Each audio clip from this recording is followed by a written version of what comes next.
کسی دوسرے انسان کو اگر کسی تکلیف یا پریشانی یا مصیبت میں دیکھیں، مثلا کوئی بیمار ہے یا خدا نخواستہ اس کا ایکسیڈنٹ ہو گیا ہے یا کسی مقدمے میں کسی مصیبت میں گرفتار ہے، تو اس صورتحال میں ہمیں کیا کرنا چاہیے؟ پہلا کام تو یہ کہ کبھی بھی کسی دوسرے کی تکلیف دیکھ کر، کسی دوسرے کی پریشانی دیکھ کر خوش نہیں ہونا چاہیے۔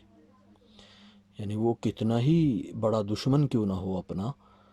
اس کی تکلیف کو دیکھ کر خوش بالکل نہیں ہونا چاہیے، اس لیے کہ اللہ کے محبوب آقا دو عالم صلی اللہ علیہ وسلم فرماتے ہیں کہ ہو سکتا ہے اللہ تعالیٰ اس پہ رحم کر دیں، وہ تکلیف دور کر دیں اور ہمیں اس کے اندر مبتلا کر دیں، اس لیے خوش کبھی نہیں ہونا چاہیے کسی دوسرے کی تکلیف کو دیکھ کر۔ ہاں، کسی انسان کو بھی اگر کسی پریشانی میں دیکھیں تو پہلا کام یہ ہے کہ اس کے لیے دعا کر دیں کہ اللہ تعالیٰ اس کو اس مصیبت سے، اس پریشانی سے نکال دے، اس لیے کہ حدیث کے اندر آتا ہے جب کوئی انسان کسی دوسرے کے لیے اس کی عدم موجودگی میں دعا کرتا ہے، اللہ تعالیٰ اس کے حق میں وہی دعا قبول فرماتے ہیں۔ فرشتے اس کے لیے دعا کرتے ہیں کہ اللہ تعالیٰ اس کے لیے یہ دعا پوری فرما دے۔ ایک تو یہ کہ اس کے لیے دعا کرے، اور دوسرا یہ کہ اس بیماری اور اس تکلیف اور مصیبت اور پریشانی کو دور کرنے کے لیے ہم اگر کوئی سبب، کوئی ذریعہ بن سکتے ہیں، اس کا تعاون کر سکتے ہیں کسی اعتبار سے، مالی، جسمانی، کسی اعتبار سے اس کا تعاون کر کے اس کو اس تکلیف سے نکال سکتے ہیں تو وہ کام کرنا چاہیے، اس کو اس مصیبت اور پریشانی سے نکالنے کی کوشش کرنی چاہیے۔ اور تیسرا کام اللہ کے محبوب آقا دو عالم صلی اللہ علیہ وسلم نے ہمیں یہ سکھلایا کہ ایک دعا ہے وہ پڑھنی چاہیے۔ وہ دعا کے الفاظ حدیث کے اندر یہ آتے ہیں: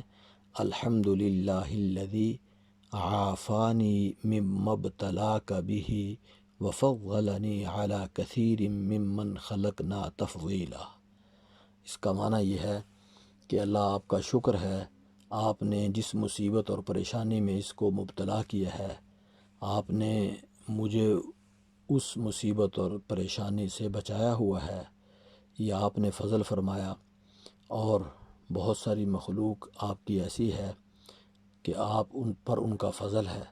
تو یہ دعا اگر مانگ لیں تو اللہ تعالیٰ انسان کو اس مصیبت اور پریشانی میں جس کے اندر وہ مبتلا ہے، تو اللہ تعالیٰ اس دعا پڑھنے والے کو اس سے بچا لیں گے۔ تو یہ دعا ایسی زبردست چیز ہے کہ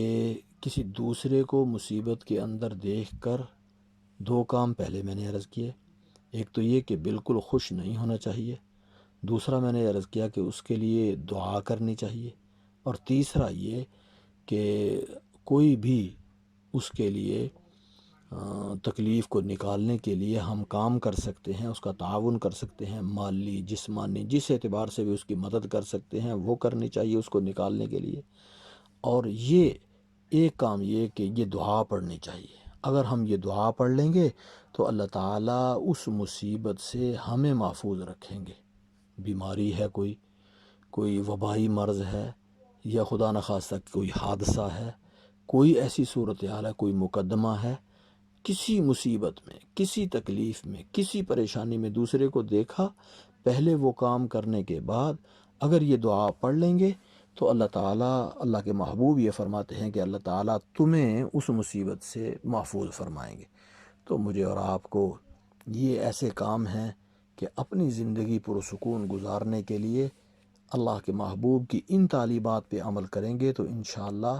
اللہ تعالیٰ زندگی میں سکون بھی عطا فرمائیں گے، اور آخرت کی کامیابیاں تو ضرور عطا فرمائیں گے اللہ تعالیٰ۔